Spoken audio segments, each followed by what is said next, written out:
Hi, so now we're on to chapter, oh gosh, I just blanked out. Chapter 10?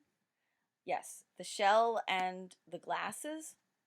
Um, so um, this is a fairly straightforward chapter. Um, what's interesting, I think, is how the different people react to what happened the night before with Simon. So it was awful.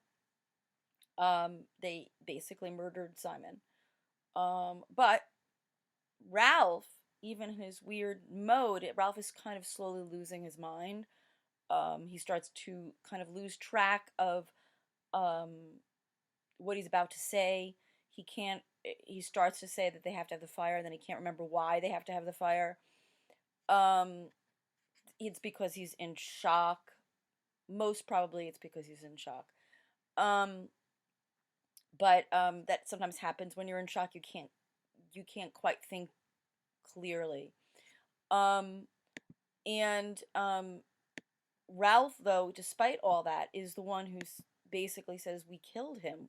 We that was murder, and Piggy denies it, and he comes up with all these excuses, and he's like, "No, we didn't. We didn't. It's his fault anyway because."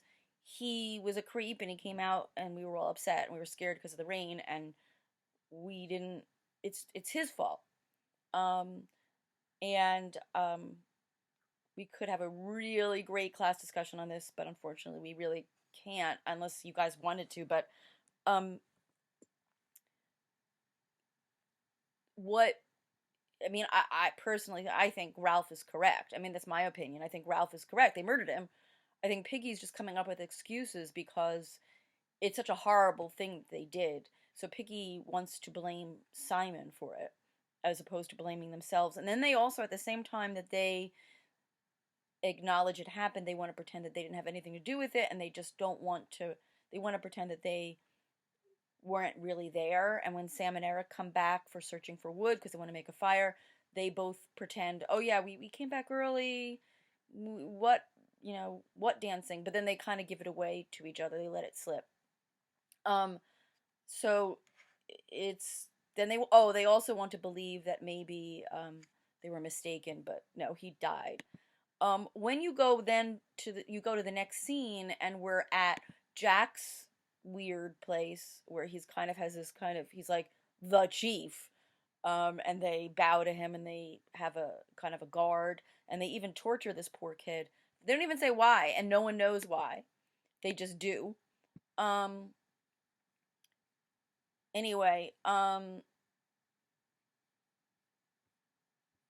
they say he's a proper chief. And um Roger is kind of like the right hand torturer. He's kind of like the almost like the police where he enjoys taking care of that kind of thing where a corrupt police. Um so he enjoys kind of hurting, I don't know, just it's been hinted at the whole time that he kind of enjoys hurting people. He's kind of a sadist. Sadist is a word for a person who enjoys hurting people. Um, and so Robert said he's going to beat Wilfred. What for? Robert shook his head doubtfully. I don't know. He didn't say. He got angry, made us tie Wilfred up. He giggles excitedly. He's been tied for hours, waiting. But didn't the chief say why? I never heard him. So they just listened to him. Oh, go tie this kid up. Make him suffer. Make him sit for hours. All right. They've completely lost their way. Um, the chief was sitting there, naked to the waist, his face blocked out in white and red. So the effect of the author writing the chief as opposed to Jack is to make him nameless. And one of the overarching themes here, besides loss of innocence, is loss of identity. As you can see, they start to lose their individual identity. Jack used to be the head of a choir. He used to have a beautiful voice. This is art, and it's supposed to be beautiful. They would sing church songs mostly. It's a church choir. And now here he is the chief. He doesn't even have a name. naked to the waist, his face blocked out in white and red. And tomorrow went on the chief, we shall hunt again. He pointed at this savage and that with his spear. Um, a savage raised his hand, and the chief turned a bleak, painted face toward him. So, do you see how, by the author not naming anybody anymore, it dehumanizes them and makes them lose their identity as individual, civilized children, and instead they become nameless members of a mob who will torture a kid, who they do name that kid, Wilfred, but without even knowing why, they just do it. A savage raised his hand and said, "Why would they try to sneak in, chief? Because he wants them to defend the gate." And the chief was vague but earnest. "They will. They'll try to spoil things we do. So the watchers at the gate must be careful." The chief paused.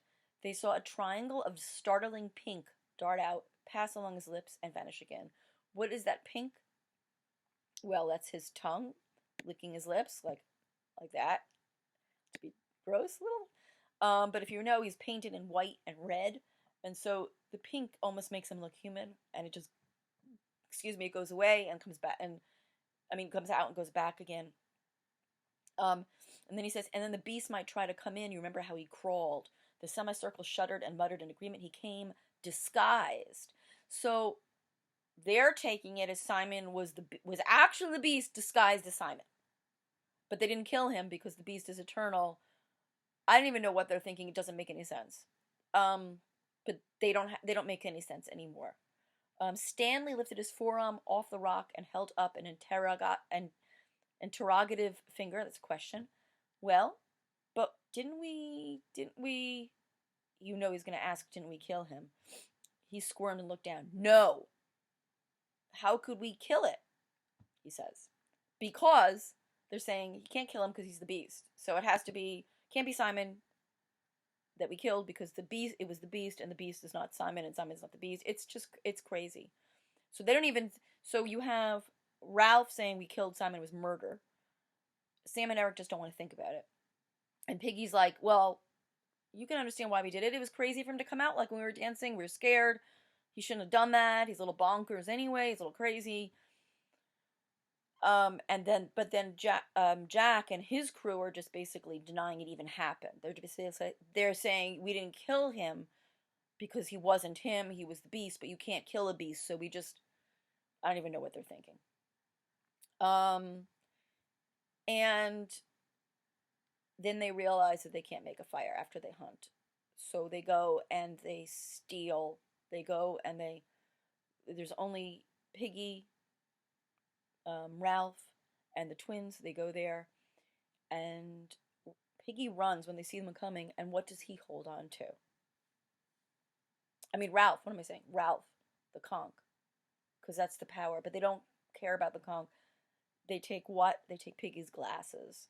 And they take his glasses to light the fire, not because they want to be intellectual or see or do anything. So now Piggy's blind. Like, he's one of those people who can't see. He already couldn't see with one. He was already complaining he couldn't really see because one of the glasses were cracked. But now he really can't see. And that's what's happened. They're all miserable. And they don't know what to do. Ralph thinks of home. And he thinks how when he was living, the wilderness seemed so appealing. And now he thinks, no, he just wants civilization. He wants something safe, something civilized.